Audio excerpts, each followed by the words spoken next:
വീജ board എന്നാൽ നമ്മൾ ഇന്ന് കാണുന്ന രൂപത്തിലുള്ള ഒരു വീജ ബോർഡ് ആയിരുന്നില്ല. അത് വ്യത്യസ്തമായിട്ടുള്ളൊരു വീജ ബോർഡ് ആയിരുന്നു. എങ്ങനെയാണ് ഇതിൻ്റെ തുടക്കം? ആത്മാക്കളോടൊക്കെ ഇവർ സംസാരിക്കുന്നതിൻ്റെ തുടക്കം എന്തായിരിക്കാം? പുരാതന ഈജിപ്തിൽ 13-ലധികം ദൈവങ്ങളുണ്ടെങ്കിലും ഏറ്റവും പ്രധാനമായിട്ട് അവർ കണ്ടിരുന്നത് ഒസിറിസ് എന്ന ദൈവത്തെയായിരുന്നു. നമ്മൾ ഇന്ന് കണ്ടു ശീലിച്ചിട്ടുള്ള സംസ്കാരമായിരുന്നില്ല ഈജിപ്ഷ്യൻ സംസ്കാരം. അതായത് ദൈവത്തിൻ്റെ ബിംബം എവിടെയാണോ അവിടെ ചെന്ന് തൊഴുന്ന രീതി ആയിരുന്നില്ല ഈജിപ്ഷ്യൻ സംസ്കാരം.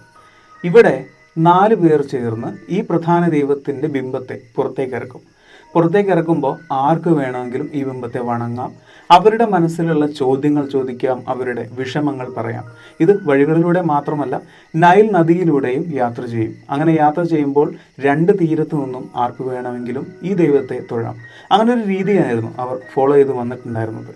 അങ്ങനെ തന്നെ ഒരുപാട് ആളുകൾ ഈ ബിംബത്തിന് മുമ്പിൽ എത്തുമ്പോൾ അവരുടെ വിഷമങ്ങൾ പറയുകയും അവർക്ക് എന്തെങ്കിലും കൺഫ്യൂഷൻ ഉണ്ടാകുമ്പോൾ ആ ചോദ്യങ്ങൾ ചോദിക്കുകയും അതിനുള്ള ഉത്തരം ഈ ദൈവം കൊടുക്കുകയുമാണ് ചെയ്തിരുന്നത്.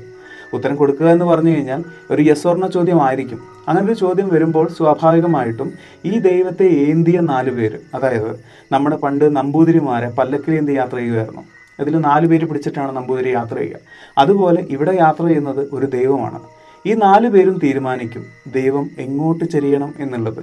ഇങ്ങോട്ട് ചെരിഞ്ഞാൽ യെസ് ആണ്, അങ്ങോട്ട് ചെരിഞ്ഞാൽ നോ ആണ്. സോ ഇവർ തീരുമാനിക്കും ദൈവത്തിൻ്റെ ഉത്തരം എന്താണെന്നുള്ളത്.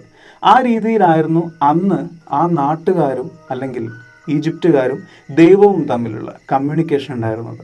എന്നാൽ ആത്മാക്കളുമായിട്ട് സംസാരിക്കുക എന്നത് പബ്ലിക്കായിട്ട് ചെയ്യാൻ പറ്റുന്ന ഒരു കാര്യമായിരുന്നില്ല. അതുകൊണ്ട് തന്നെ അവർക്കൊരു സ്പിരിച്വലിസ്റ്റിൻ്റെ ആവശ്യമുണ്ടായിരുന്നു.